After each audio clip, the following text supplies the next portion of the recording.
Hi everyone, thanks for watching this talk. My name is Hernan Noriega.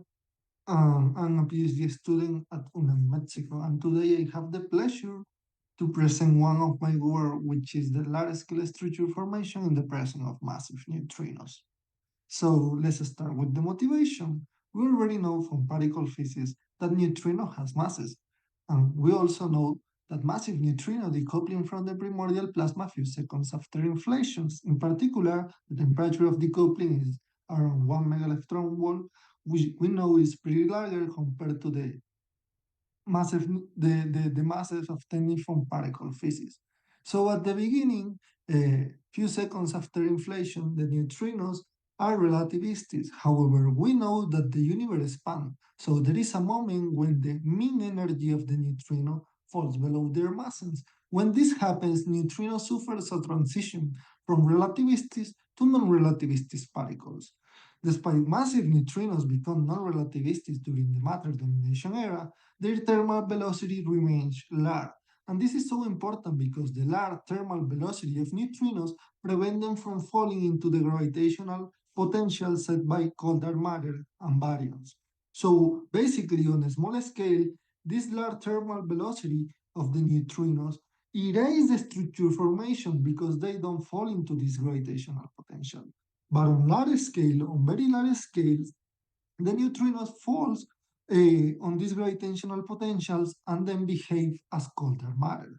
So this is shown in these two panels taken from simulations. On the left, we have a panel with a total neutrino mass equal to 0, and on the right, we have a panel with a total neutrino mass equal to 1.9 electron volts. So it's easy to identify that in the left panel, the overdensities are more pronounced compared to the right panel.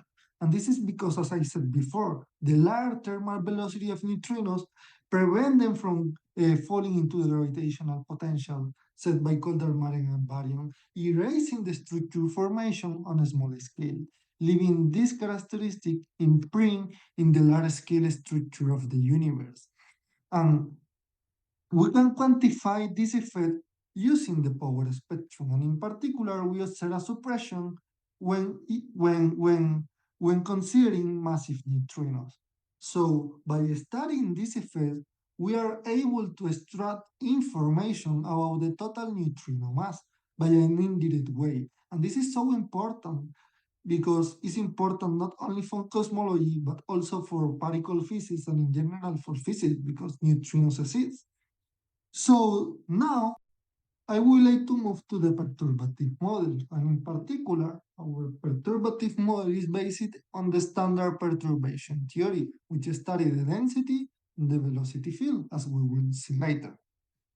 So the idea of this model is to study the evolution of the cold dark matter plus baryon fluid, the CV fluid, in the presence of massive neutrinos. So to do this, we modify the Poisson equations to take into account the effect of the massive neutrinos. So as you can observe here, and we make use of this approximation that was tested in these two papers. So what we have here is the Poisson equation that take into account the effect of the massive neutrinos. Now, regarding to the density and velocity fields, what we have is that we can solve them perturbatively because the linear theory captures most of the information. However, as we go to a small scale, we need nonlinear terms to describe the clustering. So these fields, the density and the velocity fields, are given by these integrals, by this expression. So the density field contains a kernel F, and the velocity field contains a kernel G, which contain the physics. Now, schematically, we can write the power spectrum in this way. So the linear power spectrum, which, as I said before, capture most of the information, and the nonlinear power spectrum. So in particular, this is given by P22 and P13, which is known as the one-loop correction to the power spectrum. And these contributions are given by this integral, which are known as the loop integrals. So now focusing at the linear order, what we have is if we take the fluid equations and we solve a linear order, what we found is that the linear growth function becomes also a scale dependence because the neutrino free streaming scale. I mean, for Einstein de Sitter or lambda CDA in cosmology, this linear growth function only depends on the time. But when introducing an additional scale, in particular, these additional scales introduced by massive neutrinos, this linear growth function becomes also a function of their scales. So consequently, the logarithmic growth rate becomes also a function of the scale and the time. And here we have the behavior of the scale dependence. As we can note that this ratio is 1 on very small scale, which means very large physical scale. So on very large physical scale, as we said, the neutrino behaves as colder matter. That's the reason why this ratio is equal to 1. But as we go to a smaller scale, there is a suppression, as you can observe, and this is because the large thermal velocity of neutrinos erases the structure formation, leaving this effect on this term. On the other hand, what we have is that a linear order, the velocity fields and the density fields are related by this expression. And you can observe that there appears an additional factor. And this factor is the logarithmic growth rate. And this is basically because the additional scale introduced by massive neutrinos. So for the at the first order, what we have is the linear order for the density fields and the velocity fields are given by this expression. You can observe from the kernel of the velocity field that there appear this factor. And as I said before, this is due to the neutrino free streaming scale. So this propagate to second order. And that is the idea of this slide. So basically at second order, what we have is the second order term receives contribution from Lagrangian displacements as presented here. So this we convert this to Fourier space, what we found is this expression, which is contained in the second order kernel for the density. So doing a similar thing for the velocity field, what we found is that the second order kernel G2 contains also additional contributions. So additional contribution due to the additional scale introduced by massive neutrino. So this contribution in blue is due to the neutrino free streaming scale. So in general, the second order kernels are given by these two expressions, the F2 and the G2. So you can observe two kind of additional contribution. The one in blue, which is due to the neutrino free streaming scale, and the one in red. So the A and B function in rates are basically scale and time dependent functions. So these scale and time dependent functions have to be found from a differential equation. So at each step of the integration. So basically these are the two kind of contributions. However, what we found is that the dominant contribution for the loop corrections come from the growth rates. I mean, from the blue or from the turns in blue instead from the turns in red. So therefore, we can basically neglect the turns in red, which is basically taking the Einstein de Sitter or lambda CDA limit. So here I'm presenting the full model, which is basically conferred by 74 loop integral. And this loop integral can be easily solved by using the FFT-love methods, which is really a fast approach. So in general, our models include the loop correction, the Bayesian scheme, the effective field theory contraterms, the stochastic terms, and the inference reference summations. So I'm not going to explain each of these points because reason of time, but basically these are the ingredients that contain our model. So we create a Python code which is very fast, which is called false, and also have a version with Jazz, which is even faster. So these codes are included in the official DESI packages. So you can go to the link or you can go to the code and use the code, which is pretty easy to use. So now let's move to a neutrino constraints, and in particular validation with simulation. So here we have a comparison with different effective field theory models using the DESI model in both Fourier space and configuration space. I would like to remark that these two papers are are supporting paper of DESI and they are already in archive. So here we have the results on the left for Fourier space and on the right for configuration space. And what we can see is that all the codes give similar constraints, give similar result, which is really nice. But false have the value added that also properly describes or take into account the effect of massive neutrinos. So let's explore that property. So here we have the comparison using the Quixote simulation for different neutrino masses. But in particular, here is the plot for the total neutrino mass equal to 0.4 electron volts. And you can see that we are able to recover all the parameters within one sigma, which is really nice. But which is nicer is that when we compare the results using the Einstein de Sitter or our FK kernels that properly describe or take into account the effect of the massive neutrinos, what we found is that FK kernel get better results, as you can observe here from the purple lines. And this is really nice. And we repeat a similar test in a recent work, which is already on archive and is a supporting paper of DESI using noiseless synthetic data mimicking the DESI year 1 and DESI year 5.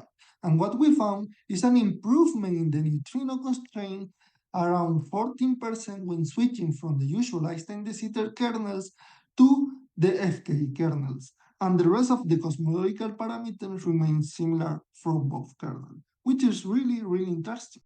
So now I will present the neutrino constraint from a preliminary work using BOS and eBOS data. I would like to mention that this is work in progress. So here what we have is the data set that we use, which is basically BOS, the Redshift 1, the Redshift 3, and eBOS, the quasar. And here are the effective redshift of each beams. So we have on the left the triangular plot for each of the data set. And what we observe is that these results are consistent and also complementary. However, we know that the eBOS has much more constraining power on the total neutrino mass. We are still investigating why this is happening. Here, we concentrate on this plane, the total neutrino mass and the H parameter. So from this plot on the left, you can observe that each redshift achieves different orientation. So the orientations are different depending the redshift beam, which is interesting. And this helps us to break the generation when combining the different tracers, as presented here in the black line, as you can observe. Another point is that if we add the geometrical information from Planck, from theta star, which is a very robust and very model independent parameter, we are able to recover the Planck degeneracy, the same orientation as presented in Planck, which is really, really, really interesting. And also, you can observe that adding this extra information from Planck helps to tighten the constraint on H, but also on the total neutrino mass, as you can observe here from the dot dashed line compared to the blue solid line. So this is really nice. So now here I'm comparing the results uh, of, of, of using both placebos in black line, which is called all, and all plus theta star, which is basically both placebos plus theta star. And what we found here is this panel of H and the neutrino mass. And we see that again, adding the extra information from the theta star, we are able to recover the same degeneracy as Planck, but also to recover tightest constraint on H and especially on the total neutrino mass. And these are the measurements at the 90% limits for each case. For the black case here on the top and here below are the result for the when adding the theta star. So finally, a question that we can ask is, are we looking to this neutrino signal? So we perform a quiz test which basically allow for negative neutrino masses. And this is because around zero, what we found is, or what we expect is to find the neutrino signal around zero. So basically, with this test of allowing the neutrino masses to be negative, basically to prevent any border effect. So here we have the results of allowing for negative neutrino masses. And basically what we found is that we are able to detect the neutrino signal. We are observing two different neutrino signals at an equidistant position, which is really nice.